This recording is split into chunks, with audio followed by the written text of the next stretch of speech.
From recruiting and consulting firm Riderflex, I'm your host, Steve Urban, and here is your Riderflex podcast episode of the day. I wish I had your hair. Jesus, look at you with that. You're still a good-looking guy. Uh, I had to Well, shave mine a long time ago. Did your dad have hair like that when he was older? I actually don't know who my real dad was, but biologically, I can't answer that question. But yeah, look, I have been lucky with the hair. So yeah, I don't know what to say. Yeah, I'm Mitch Sullivan on the Riderflex podcast. Mitch, it's so good to have you. I'm really pleased to have you on the show. By the way, interestingly enough, we were small talking here before we started recording.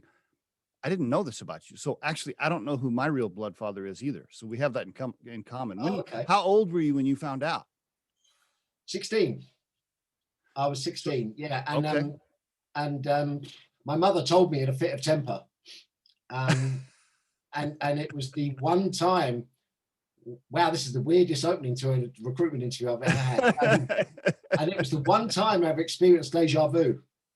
As she was saying it, I felt like I'd lived that moment precisely before. So Really? I guess somewhere in my subconscious, I knew, perhaps. But yeah, it was a bizarre experience.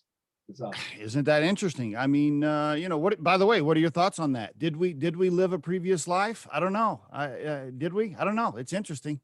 Yeah, I'd love that to be true. I really would.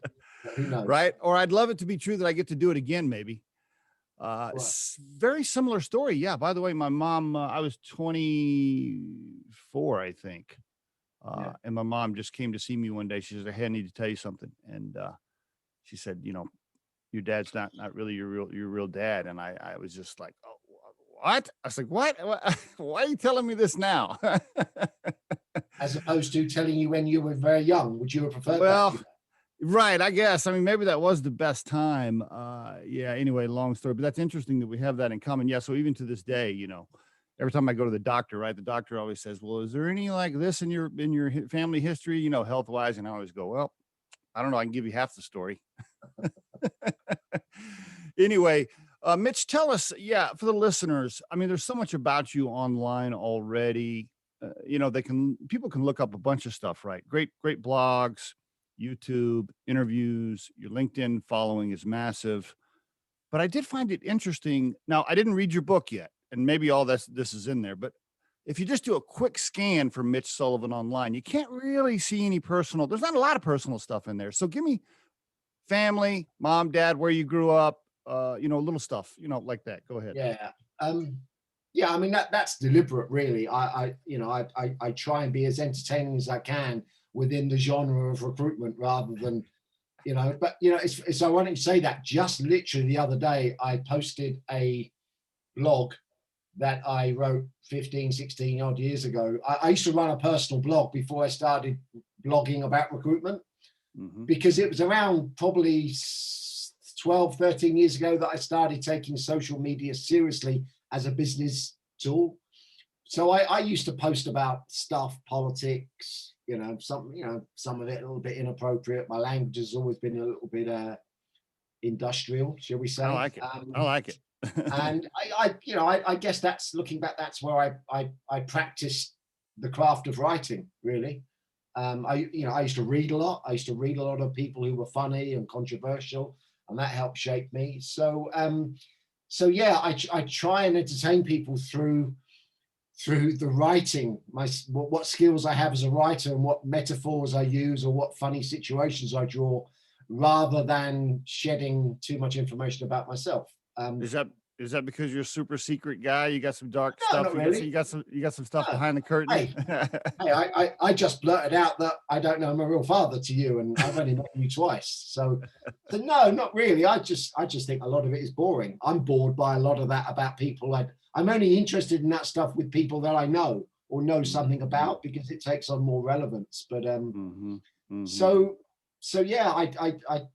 don't feel the need to share too much about who or what I am. But if you want a quick snapshot, I was born in London to an Irish mother, back in the days when, there were signs on the doors in London on boarding houses that said no blacks, no Irish, no dogs. Yeah. Wow. So I have three younger sisters. I went to school in a place called Southampton, which is on the south coast of England. I moved back up to London when I was a very young man, in my very early 20s. I got into recruitment in my late 20s. My first ever job in recruitment was managing an agency, would you believe? Um, and I thought that would be the easiest job in the world, managing 4 people, because I'd come from a sales job where I was managing 25 people. And it nearly burnt me out. But anyway, I quit after 14 months and got a job as a consultant in an agency that was a little bit more genteel in the way it went about its business. And that was how I kind of I got stuck into recruitment, really. So that was 30 odd years ago. I moved to Geneva in 1996. It was a woman. It's always a woman that takes you out of a country, isn't it? I have 2 children who are now in their early 20s, and I moved back here in 2005. Any grandchildren yet? No, not yet. Oh, they'll melt your heart. I got a couple of granddaughters, and I was always a pretty type A driven, kind of a hardcore guy as an executive, but you start getting grandchildren and you get, I don't know, it kind of softens you up a little bit. So that's probably coming for you pretty soon. Yeah. Did you maybe not too soon, huh? But, did you have the entrepreneurial bug when you were, working for the agencies? Were you thinking, I'm going to have my own thing? Like, where did that come from? No, I wouldn't class myself as an entrepreneur. I really wouldn't. Okay. Honestly, I've been in recruitment, I think 31, 32 years. And I came into it relatively late by comparison. And I only spent the first, 5.5 years being employed. Since I was in my early 30s, I've been self-employed. With me, I set up a recruitment business in Geneva. And that had some highs and lows. I'm not going to bore with the details of that, but it never got beyond 3 people. Geneva is a different market. It's quite small. The English speaking market is smaller still. And I was doing things a little bit differently because, my thing is copywriting, recruitment advertising.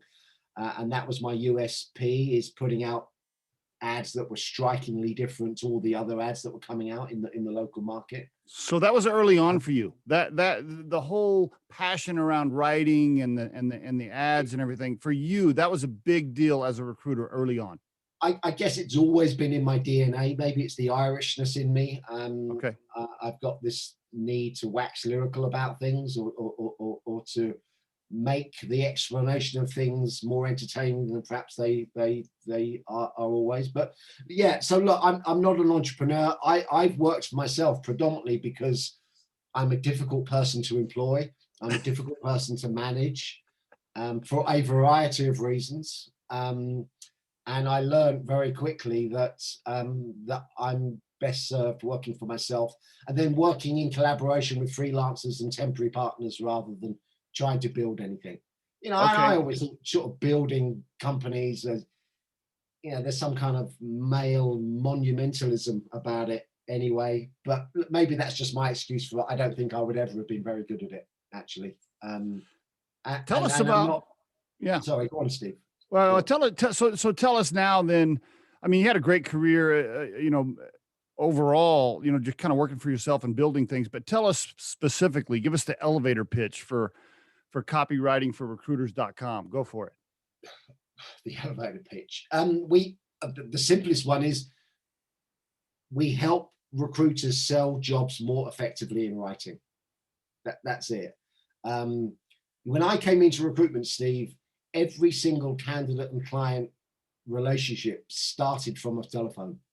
I mean, it had to. There was pretty much nothing else other than fax machines. Today, pretty much every single candidate and client relationship starts from a keyboard, whether it's a message, a social media post, an email, an in-mail. You got to be able to write. It's so much more important than it was when I came into the business. You had to be fluent verbally. Now it's more complicated. You still need to be effective at communicating, but I really do think the ability to write is absolutely paramount. And I know I sound biased, but I've yet to hear anyone give me a counter argument to that. It's critical, I think. And you started, when you started this particular entity, copywriting for recruiters.com, Mm.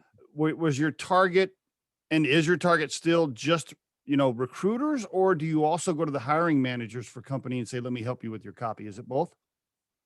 Yeah, well, look, we don't help people with their copy. I mean, as a sideline, people will approach me to ask me if I'll get involved in building Okay. ads. And Okay. I know a bunch of copywriters, and I'll bring in people that I think will be Okay. suitable and will write stuff for clients. But so the people that come on that take the training are recruiters for the most part. Probably, Okay. I would say, of all the people, we've run the course now for 6 years, first 5 of which were in a classroom, schlepping up and down the country. And I would say the mix has been probably 60% agency, 40% corporate or in-house. Really? Okay. Yeah. Okay. Very, very good. Okay. Um, All right. and what I've seen happen, if you're interested, is look, when I had the idea to start it, that whole everything starts from a keyboard thing was something that I thought, there's something in this, and all the ads that I see are awful, and they're not just not very good, they're awful. They show the reader such little respect. I thought there's got to be a market. I'd already moved into coaching anyway in another area, and I happened to know somebody that I'd known for quite a while. We're not friends, but I'd known her for a long while. She's a copywriter. I'd used her a couple of times. I'd noticed that she'd moved into copywriting training, and I figured that would make a good partnership. Me, the recruiter, with a very strong copywriting sensitivity, and Mm. Jackie, who knows very little about recruitment, but is a trainer, because I figured I would need help in formulating the right kind of training approach. Okay. And it was one of the best decisions I ever made, was teaming up with her. Luckily, she agreed when I pitched the idea to her, and it took off really quick. In the early days, most of the corporate recruiters that came onto the course worked for smaller companies, probably because they felt they needed to be more competitive. But over the last 18 months, I have been almost inundated with inquiries and bookings from much larger corporates Okay. to Okay. improve the caliber of their job postings. Yeah. Tell us about the class a little bit, or the training. Is it all online? Is it in It person? is Is how many now. days? Yeah, go ahead. Yeah, it is now. So look, before it would be one day in a classroom. Okay. Basically, the morning would be mostly theory, which we would explore certain sort of concepts in some detail, back it up with some research. So obviously, all training has to have some interaction and activity from the delegates, which happen.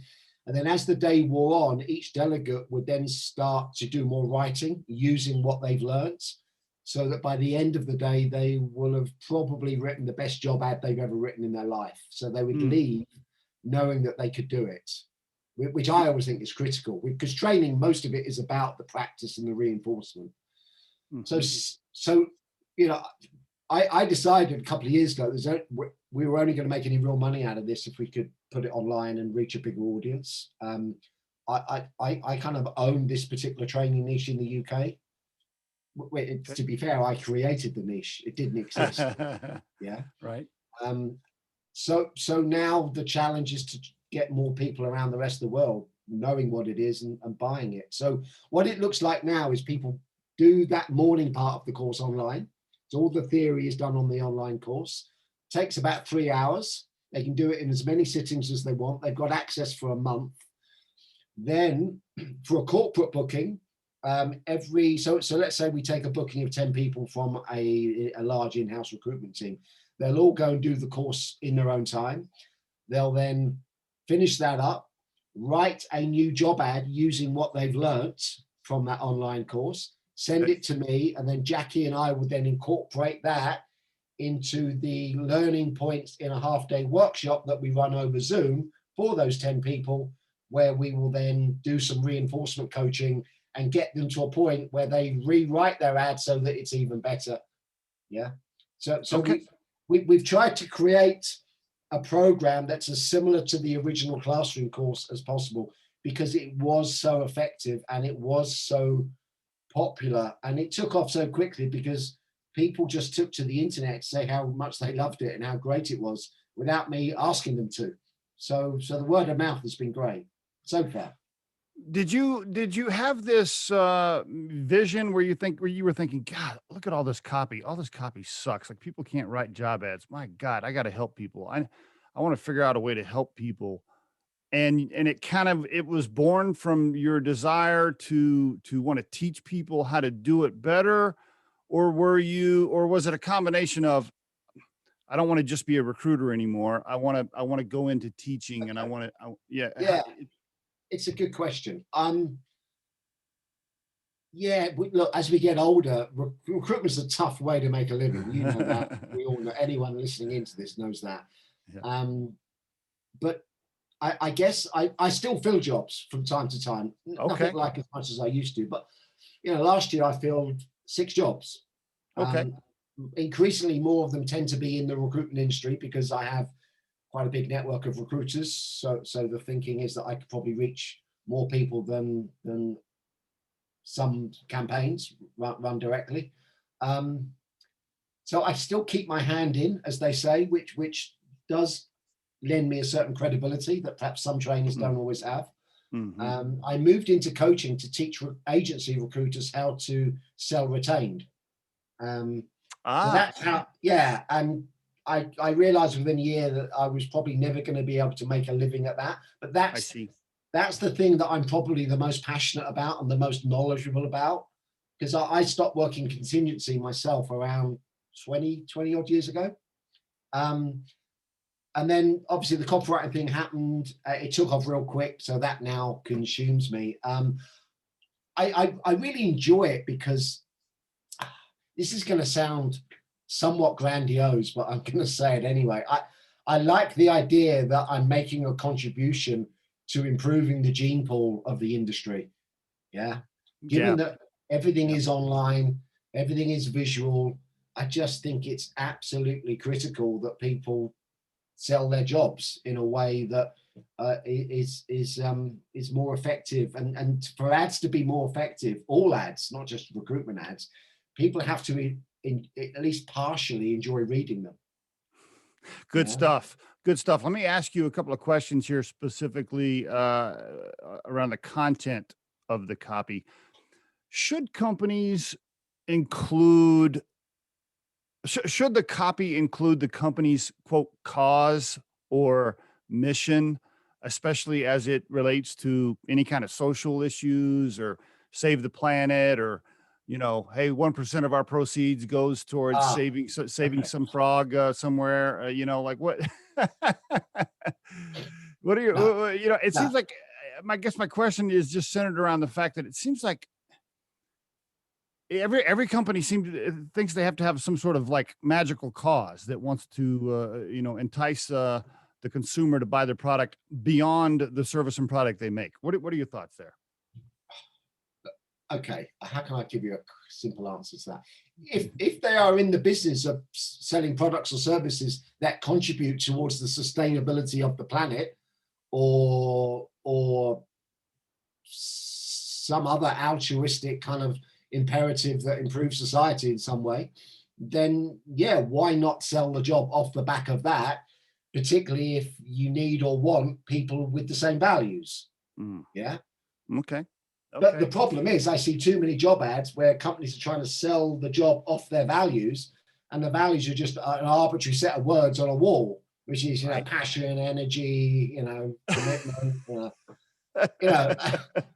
and to be fair, those aren't worth the wallpaper they're written on, for the most part. So, but if a company donate a percentage of its revenue to causes, no, I think it would be cheap to try and sell employment off the back of that. I don't think that's a strong enough reason for someone to entrust their career with a company simply because they give 5% of their revenue to charity. Should CEOs be commenting on social media about about all these sticky social issues that are out there? Should they be taking sides on things? What are your thoughts? Well, when you say sticky socially, are we talking Trump or are we talking? Yeah, you name it. Trump, masks, COVID. I don't know. You name Boy, it. do you know, ordinarily I would say yes, I think they should. Okay. But the caveats to that are we are living in a particularly polarized world right now, Mm-hmm. which I'll be honest, frightens the bejesus out of me sometimes. Mm-hmm. I never thought it would happen in my lifetime. And because we've both got kids, I can't help but wonder what the next 10, 20, 30 years is going to look like. But ordinarily, but equally, I think it's effective to show some humanity, show extra dimensions. I guess a lot of it is down to how it's done.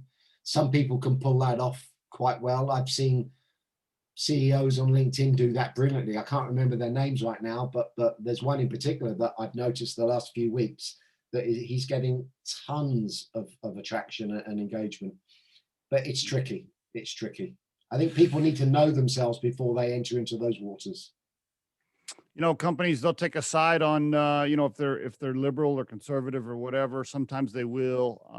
And then what happens to the HR manager then, right? The CEO of a company has openly said, they're super conservative or whatever. And the HR and the recruiter that work for the company check the social media of a candidate. And the social media of the candidate is complete opposite with a bunch of pretty sticky messaging.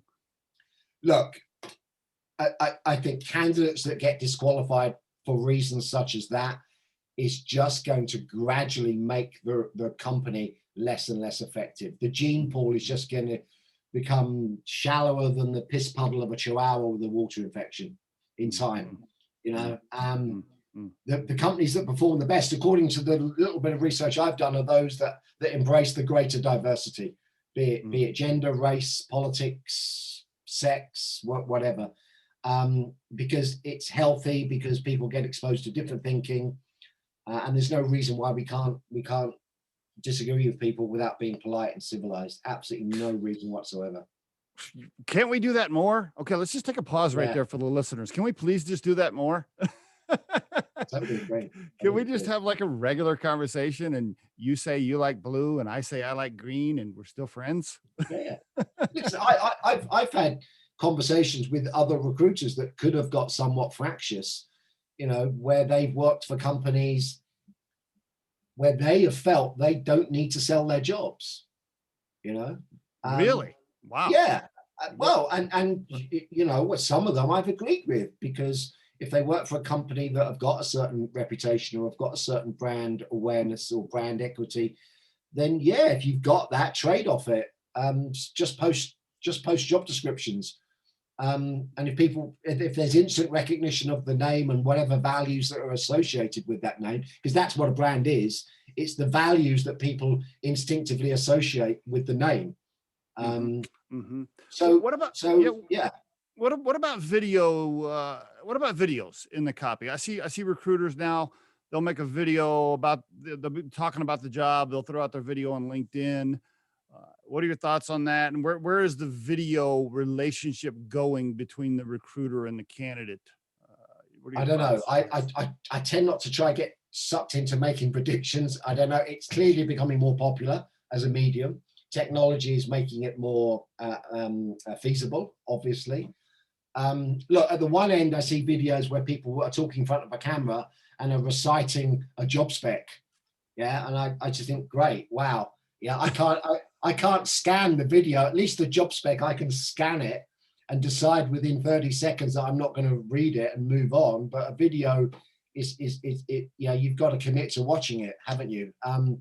However, I'm excited by the prospect of video in terms of it just opens up so many other creative doors in terms of selling a broader employment proposition or a particular group of jobs. The problem I have, and if you like, I will make this one short-term prediction. One of the things that frustrates me the most about our industry is how little marketing sensitivity there is that exists within it in general. Yeah. People seem to want to cut corners, not put too much effort. And to be fair, I suspect some of it is because jobs in particular have a limited shelf life. So you think, well, why should we craft something that's wonderful that, it's only going to be out there a month and we're going to fill the job? Normally my response is, well, that job will come around several times again. You can rerun ads over and over. Yeah. Great point. But look, getting back to video, I think that I'm quite excited about what can be done in terms of attracting people to particular employment propositions through the use of video. But I think it's probably going to work best in conjunction with other things as opposed to on its own. I want to switch gears here and go back to something you mentioned earlier, contingency versus retained. I know that's one of your favorite topics, and I know you're a huge contingency fan.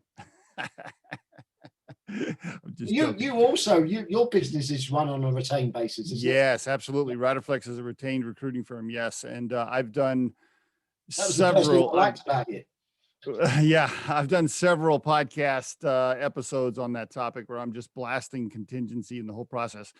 I'd like to get your thoughts. Or how about this? Just for the CEO listening right now, that thinks, oh man, that contingency sounds so good. So wow, I can get these firms working for me, and I don't really have to pay them anything up front. I don't have to pay them unless they actually find me somebody. Wow, that sounds really cool. Talk to those CEOs and tell them why contingency is bad for their company versus retained. Contingency is a legacy system, actually, and because I've been around long enough to have been recruiting before the internet, but before the internet, contingency made complete and utter sense. It really did. I used to sell it as a benefit back in my early days in recruiting, because let me paint a scenario. A CEO or a hiring manager has a vacancy. They decide they don't want to run an ad because ads back then were quite expensive. You had to open lots of envelopes to read CVs, and it was time consuming. So they decide they're going to talk to 3, 4, or 5 agencies. So in our city, we were a sales recruitment agency. We would fill sales jobs, sales management roles. A CEO or a sales director would talk to us. We would take a brief. We insisted we would need at least 20 minutes to have a conversation with at least 20 minutes. So he would talk to us and probably 3 of our competitors, which we knew he was going to do that. A part of the fun was trying to outperform our competitors. And part of the way that we were trying to outperform our competitors was taking a better brief and getting better insight. But from the sales director's perspective, he would invest in 4 conversations with 4 agencies, and those 4 agencies would all go and look in 4 completely different places for candidates, because back then proprietary databases were the norm. Candidates used to have to physically go into an agency's office to register, and they would rarely do that with more than 2 agencies. So there was very little candidate duplication back then. So Gotcha. So the hiring manager was getting free ad response, and was only paying if he hired someone. So it kind of made sense. It didn't impair on the quality of the candidate. Today, in that same scenario, the sales director will talk to 4 agencies. The agencies probably won't even take a brief. They'll just accept a job spec in an email as the brief, right, which, as we both know, tells you next to bugger all. Certainly tells you nothing about how you're going to sell the job to people. Those 4 agencies will then go and all look in exactly the same places. So they'll end up contacting the same candidates about the same job. The better of those candidates will grow tired of that very quickly and will think, well, if the company are this messy in how they hire, what are they going to be like to work for? So there's already an instant drop off in the quality of candidates that are going to respond. There's more duplication of candidates because the same candidates will get submitted more than once, often because the recruiter hasn't really spoken to the candidate. They've just found their CV and decided to forward it on because they're under so much time pressure because they know they're racing other agencies. So look, bottom line is the caliber of candidate is massively reduced. Yeah. So in all of my conversations with hiring managers who have retained me, they've retained me for fundamentally 3 reasons. 1, I guarantee I'll fill it, so they haven't got to talk to anyone else, which is a ballsy way to justify it. But the other one significant benefit is the caliber of candidate would be much higher. And when they ask me how or why that's going to happen, I tell them, well, look, I'm going to sell your job more effectively than any contingency recruiter, because I'm going to hire a copywriter and pay them a couple of $100 to produce a great job ad. And that job ad will also inform the kind of messaging that I send out to those people that I'm going to headhunt. It'll also form some of the content for any social media stuff that I do. So the job's going to be sold well. And because you're retaining me, I'm going to have the time and the scope to interview candidates properly and assess them against your particular criteria. So the final output are candidates that can do the job and want to do the job. So they perform better at the interview. And lo and behold, the one that gets hired tends to stay longer, magically. Yeah, the whole racing resumes point you made there. I think that's one of the biggest things is the CEOs or the hiring managers or the HR directors, they just have to understand you're forcing this atmosphere of contingency firms knowing that speed is really what matters more than anything. And so they are literally shoving over resumes as fast as they can go without fully vetting the candidate, without spending time with the candidate, without selling the candidate on the job. You're just getting this watered down pile of candidates and resumes that probably aren't even a match. And you're right. The recruiter may not have even talked to them, which is crazy. And by the way, taking a resume and shoving it over to a client, that's not recruiting. That's administrative work. That's admin, exactly. Yeah. Look, the one exception to those scenarios are jobs where there are likely to be hundreds, if not thousands, of potential candidates. I'd argue it doesn't matter. But for jobs that are historically tricky to fill, and or it's looking for candidates that are not generally going to be unemployed, I think it's madness to hire more than one agency to fill it. You just got to do your due diligence and make sure you pick the right recruiter or the right agency and give them the talk they need. Not to mention, and we could spend hours on this topic, you also, as a company, you want to have a relationship with a retained firm that really, truly gets to know you over time. I mean, not just the original briefing meeting where you should be talking about culture and meeting officers of the company, but so often, and this has happened with Riderflex, right? We'll go into the briefing meeting and the discovery meeting that I'll call it, and we'll try to get to know them, and we'll meet them in person, and we'll ask them about their culture and all that stuff. And they'll say, my culture is A, B, and C. And then as we get to know them, when we spend a couple of years with them, then we let them know, I know actually your culture is X, Y, and Z. I know you didn't know that, but here's why. So because so many people can't really identify what their true company culture is, or they think it's something that it's not. But my point is, as a retained firm, you really get to know the company, and you can actually help the CEO and the hiring managers really help them understand what their culture is a little bit more. You really know the people inside the building, and you get to really learn what candidates probably work best within this organization and with certain hiring managers. I mean, it's a relationship over time that will end up producing better results, so much better than some shitty ass contingency firm that's just shoving resumes. I literally, and I'm going to just rant here for just a second. I literally had a guy call me the other day. He calls me, he says, "Hey, Steve, listen, I saw that you guys are recruiting for this job on your careers page on Riderflex, and I have the perfect candidates for this job." This is a recruiter calling me. And I said, "How the hell, you don't even know my client? Like, you've never even met my client. How do you think you have the perfect candidates?" I'm like, this is what's wrong with the industry right here. This guy calling me. And literally he just saw the posting on our page. Then he went on Indeed, grabbed some candidates off of Indeed, didn't talk to those candidates, and tried to send me the resumes. I'm thinking to myself, this is the shit that's wrong with the industry right now. And it's driving me freaking nuts. Okay, I'm done ranting about it now. Yeah. No, but you make a great point about the more you work with a company on a retained basis, you're going to gradually get better and better and more effective at filling jobs for them. And that's where your margin comes from, because you get better at it and you do it quicker. Absolutely. How about this next topic here? How about boutique firms versus big company firms? Again, I'd like for you to kind of talk to the CEO, right? So it's a CEO that, I don't know, his company's doing, 50 to 100 million, maybe smaller. And they really need some help now. They have a couple of HR people, maybe one HR person. They're underwater. They don't have time to do the recruiting. So they're looking to outsource, and then you got the big names flashing in front of them, Corn Ferry or Robert Half or whatever. They're trying to decide who to use. What are your thoughts there around big companies versus boutique firms? Look, it's a most of my answers to most questions are, well, it depends, and this is no different.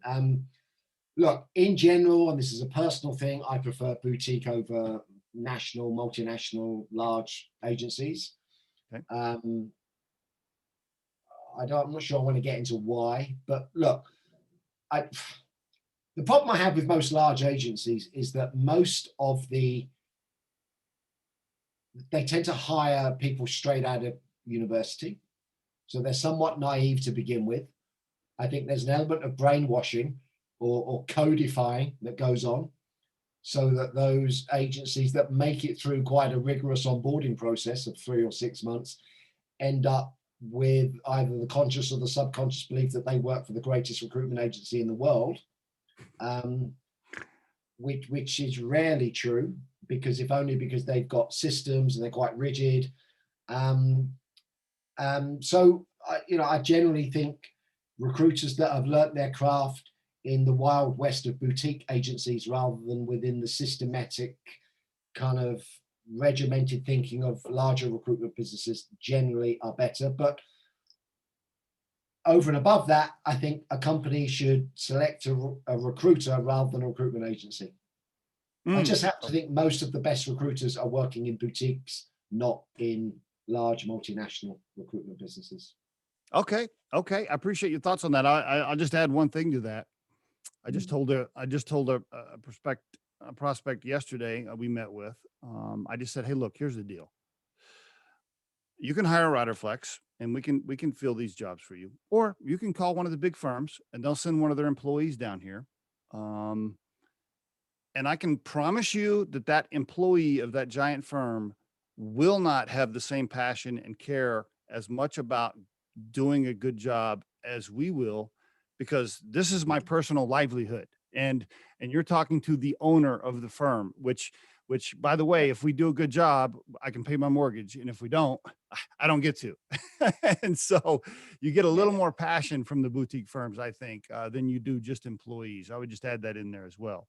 No, and look, I've used agency. I spent nearly 4 years working in-house, Steve, between 2006, 2010. I saw that. Yeah, and I've got to tell you, so many light bulbs went on my head during that time. So it joined up a lot of dots for me in terms of why the industry is the way it is. But look, I dealt with a lot of agencies in some of those gigs. They're all contract roles. Some of them, the arrogance that was on display from recruiters working for big agencies who'd been doing the job for about an hour and a half. I mean, seriously, you think, Jesus Christ, what the fuck? Where does this come from? Right. Anyway. How about generalists versus specialty firms? Well, that's a good question. I think becoming a generalist becomes easier as you get older and smarter and wiser and more commercially savvy. Someone not unlike yourself, Steve, perhaps. I became a generalist when I moved to Switzerland. I had to, because it was such a much smaller country. I went from being a sort of a vertical specialist, a horizontal specialist. I was a sales recruiter, to one that filled all kinds of jobs. So it accelerated my kind of commercial nous, which was a good thing. So again, it depends. Most jobs are easy to understand. Many jobs, there are certain technical jobs that intimidate me a little bit. I think, there's a lot there I don't understand. Yeah. I'm going to have to buy someone in to help me to get the project done. So yeah, but I think there are pros and cons depending on the situation. I do think generalists, you're right. As you get older, I'm 53. I've been hiring and managing people since I was freaking 17 years old. So I can read people pretty damn fast. And so you're right. As a generalist, if you're a little older and a little more seasoned and you've ran some companies, it's definitely easier to live in that world than being a specialty recruiter. How about this one? Here's another favorite topic, and I know we could spend an hour on every single one of these, but um, what are your thoughts on pretty faced recruiters? That's what I call it. And I'm not just talking about females. I'm talking about males too. So men and women. Um, it just really drives me nuts, Mitch, when I'll see a posting from some good looking, super hot, attractive 26-year-old male or female, that's been in recruiting, like you said, for about an hour. And before that, they were like a nanny or something. and and the title says executive recruiter. Yeah. Um, Talent acquisition consultant. Yeah. Or yeah. international headhunter. Yeah, yeah. I've seen those. Yeah. And I'm thinking to myself, Mitch, I'm like, why in the hell, as a CEO, would you put the trust of finding and selecting the right people for your company in the hands of this person? What are your thoughts there? Yeah, I totally agree. And do you know what? I've had these discussion stroke arguments online a few years back with recruitment people. I've voiced the same sentiment you've just expressed. And of course they come back with you're being unkind. People have got to start somewhere. And yeah, they do absolutely. But if that pretty person was 2 weeks ago or 6 months ago working as a nanny, then she should be, or he or she should be recruiting nannies. Yeah. Or add a push people in social care. Yeah. In Right. the same way that somebody who, you know, a year ago was a retail assistant in Gap, um, should be filling retail jobs Right. because they bring some experience, some knowledge, some understanding, some empathy of that environment, which will give them more credibility with both candidates and clients. And that is the perfect vehicle through which to learn about recruitment. I Good. remember when I lived in Geneva, because when I first went to Geneva, I taught English to business people just to make some money because until I worked out what I was going to do when I got there, because I Okay. couldn't speak a word of French when I got there. And and I told him, one of the people that taught me how to be an English teacher said, look, the best way to teach people what they don't know is through what they do know. And that's always stuck with me. Um, so, so in answer to those pretty young people that you talk about, I think they should stick to learning recruitment through the prism of what they already know. And that's based on whatever job they've done previously. I Mhm. also, going off at a tangent slightly, I wish the industry tried to attract more people from other work disciplines to be recruiters specializing in that work discipline. So Mm.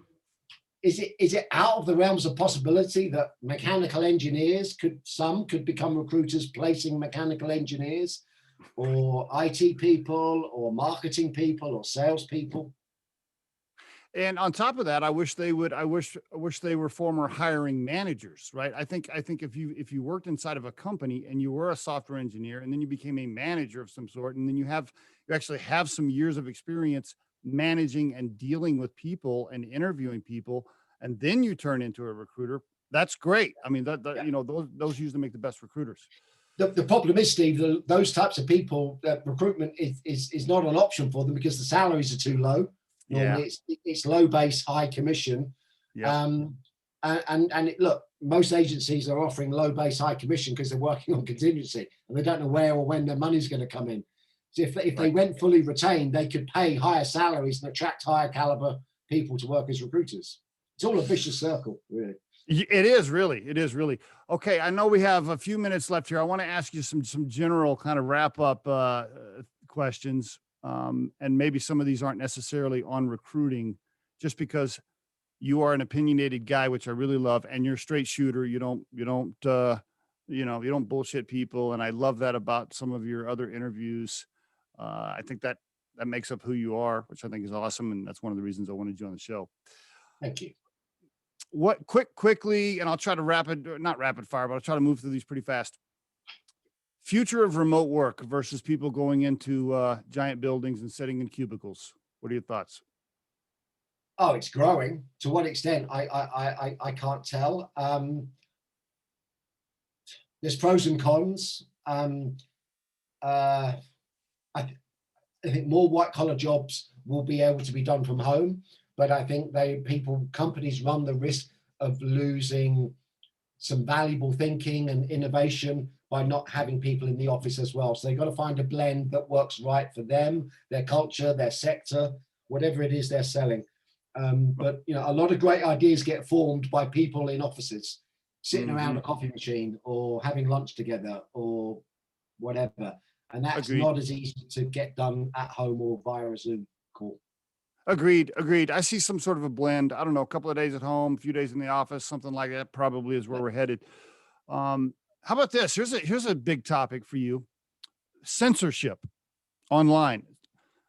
So I guess if you want to call it that, I know that you have put out some stuff in the past that got a lot of attention. We don't have to go into all those details, but what are your thoughts on putting out content on social media that might draw a spark, and then these social media platforms just turning people off, like just turning? I mean, you have, for example, I'll just use your profile for example. You got like 42,000 followers on LinkedIn. You've spent years now developing your profile on LinkedIn. What happens if you say something one day that LinkedIn doesn't agree with and they just turn your profile off? Yeah, Like, no, what are you? yeah, that's a worry. It really is, because it's by far and away my biggest sales channel, without a Yep. doubt. And Yep. and those 43,000 followers, only 12,000 of those are actual connections.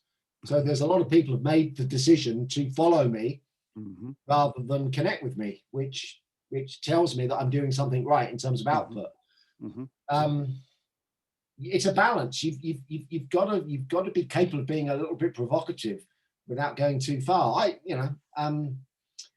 Phew, I look. I like LinkedIn because it's business, and that tempers a lot of people in terms of keeps them clean to a certain extent in terms of how far they're prepared to go. Hmm.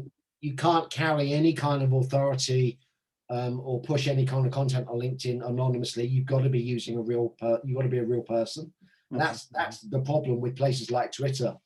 Is it's too easy to say bullshit and to say nasty, hurtful, horrible things when nobody knows who you are. Hmm. Um, so censorship from taking ownership of your content thing.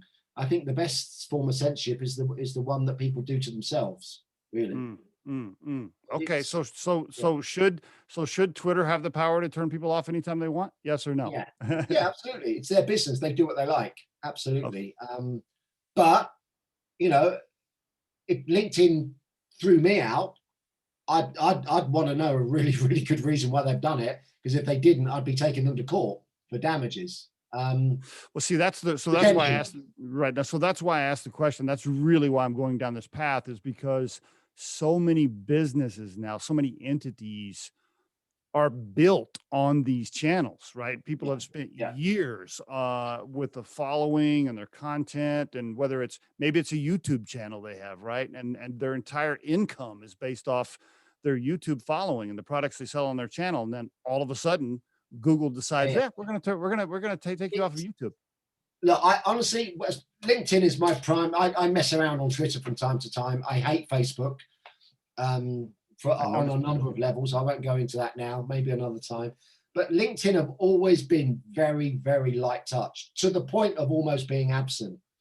Mhm. I've been on forums before where I've barely been typing the words the letters FUCK, and I'm getting a message from an administrator going, "What the hell are you doing?"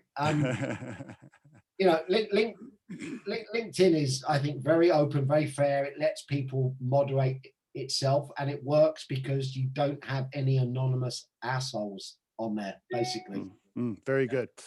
Okay, so for the listeners, and by the way, I have like 50 other questions I wanted to ask you, which we're not going to have time for, which means I'm probably going to have to get you back on the show. But for the listeners, your book, by the way, on recruitment, your Yeah. book titled On Recruitment. They can find it on Amazon, right? Yep. Okay. All right. And then copywritingforrecruiters.com. You can go there and find out everything you need to know about taking the training and so forth. Plus, you can look up Mitch on LinkedIn and you can become the 40, I don't know, you got 43,000 followers on there. So they can follow you there, where you always put out a bunch of great content and so forth. And so I just want to encourage the listeners to look you up, because you're doing a lot of great things, Mitch. I appreciate you being on the show today. You're too kind. Thank you. If you think today's tip or guest interview can help someone you know, please share this with them. If you've enjoyed today's episode, please subscribe to our channel and hit the like button. The Riderflex podcast features entrepreneurs, business executives, and the stories behind how they got there, as well as daily tips on career advice and job interviewing. You can visit riderflex.com to learn more about us and get information and pricing on the recruiting and consulting services we provide. Thanks so much for listening, and have a great day.